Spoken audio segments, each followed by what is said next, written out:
Footboard లో వేలాడుతూ వెళ్తేనే ఆ బస్ ట్రావెల్ కి మర్యాద. ఈ ఊర్లో ఏంట్రా అంటే బస్సులన్నీ పెద్దగా విశాలంగా ఉన్నాయి, గుంపులే లేకపోయా. ఇలా ఉంటే ఎవరెక్కుతారు? కాలేజీకి వెళ్లే టైం అయింది, బ్యాక్ లో నొప్పి చాలా ఎక్కువగా ఉంది. రోడ్ లో ఒక కుప్ప కనబడట్లేదు. ఇవన్నీ రోడ్లా? ఒక మట్టి లారీ లేదు, ఒక ఎడ్ల బండి లేదు, ఒక ఊరేగింపు లేదు. ఇది కూడా ఒక ట్రాఫికా? ఎలా బతుకుతున్నారు ఈ ఊర్లో? అమ్మిరాజు, ఇక్కడేం చేస్తున్నావు? అమ్మిరాజుని గమనించేవారు లేక రోడ్ లో నిలబడ్డాడు. సరేరా, నేను డ్రాప్ చేస్తాను.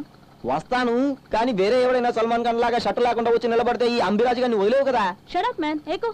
వస్తాను, కానీ కూర్చోలేను. ఒక్క సైడ్ గా నిలబడి వస్తాను మెల్లగా. ఇక్కడ స్పీడ్ బ్రేకర్స్ ఉంటే మెల్లగా వెళ్ళు, నాకు బేస్ ప్రాబ్లం. ఎందుకు బ్రేక్ వేసావు? అదే రెడ్ లైట్ వెలిగిందే. అయితే ఏంటి? ఎక్కడ పోలీసులు లేరు కదా. వెళ్ళు. రూల్స్ పాటించాలి. రూల్స్ అంటే పాటించాలా? పిచ్చిదానా, రూల్స్ ని బ్రేక్ చేయడంలోనే థ్రిల్ ఉంది. ఇప్పుడు నేను నడుపుతాను చూడు. చూసావా ఎలా రూల్స్ ని బ్రేక్ చేసుకొచ్చాను? ఇదేంటి వైట్ రేంజర్ ఇక్కడ ఉన్నాడు? అయ్యో, పోలీసులు వచ్చేసారా?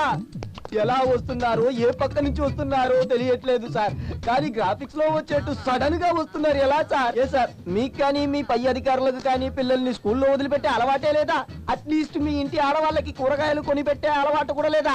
ఎప్పుడో సాయంత్రం వచ్చే మంత్రి గారి కోసం పొద్దున్న నుంచి సాయంత్రం వరకు ఎండలో నిలబడి చూసే బందోబస్తు డ్యూటీ కూడా లేదా?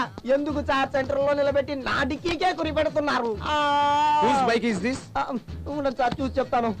Honda company bike sir. దీని డ్రైవర్ ఎవరైనా అడుగుతున్నారా? అది ఒక సుమారైన ఫిగర్ సార్, దాని పేరు కూడా నేను అడగలేదు సార్. అదిగో సార్, అదిగో నిలబడుందే ఆ అమ్మాయే సార్. రండి సార్, నేను చూపిస్తాను. ఈ అమ్మాయే సార్, మా ఊర్లో కనబడకుండా పోయిన కరణం గారి అమ్మాయిలాగే నిలబడి ఉంది. ఈ అమ్మాయి సార్ నాకు లిఫ్ట్ ఇచ్చి తీసుకొచ్చింది.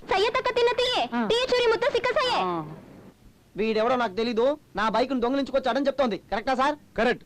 నీకు మలేషియా భాష తెలుసా? నేను పడే బాధ చూసి ఇంకాసేపట్లో వీళ్ళే మలేషియా భాషలో మాట్లాడతారు. దీని మ్యాటర్ ని ఎలా డీల్ చేయాలో నాకు తెలుసు. Follow me. ఆఫీసర్ సార్, మీరు నడుము మీద చేయి పెట్టుకుని అటువైపు తిరిగి నిల్చున్న స్టైల్ చూస్తుంటేనే తెలుస్తుంది మీరు మా ఊరు పోలీస్ అని. ఒక్క మాట, ఈ చిల్లర పోలీసుల బారి నుండి నన్ను కాపాడండి. ఇదిగో ఈ అమౌంట్ మీకు ఇస్తున్నాను, ఉంచుకోండి. మీకు జిమ్ముకు వెళ్ళే అలవాటు ఉందా సార్? ఆడ పోలీసా? అయ్యో, నా క్రైమ్ రేట్ ఎక్కుతోందిరా దేవుడా.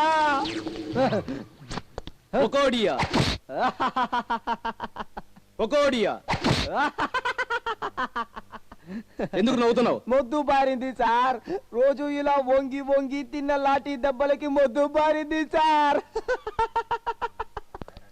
ఆ కుర్రాడు ప్రతిరోజు ఏదో ఒక తప్పు చేస్తూనే ఉన్నాడు. మనము అతన్ని శిక్షిస్తూనే ఉన్నాం. లాఠీ దెబ్బలు తిని వాడు ఒళ్ళు బండబారిపోయింది. వాడిని ఏం చేద్దాం సార్? వాడిని వాళ్ళ ఊరికే పంపించేద్దాం. నోనో, వాడు తప్పు చేయడానికి వచ్చినట్లేదు, మలేషియాలో చదవడానికి వచ్చాడు. మన దేశాన్ని నమ్మి వచ్చిన వాడిని మనం ఎలా తిప్పి పంపడం? You are correct sir. మనం ఎన్నిసార్లు వాడిని తీసుకొచ్చినా వాడు తప్పేమీ తెలియడం లేదు కాబట్టి వాడిని ఇంత వదిలేద్దాం sir. Okay, that is better. Sir, అతని మీద స్పెషల్ ఎంక్వైరీ వేయచ్చు కదా? You shut up.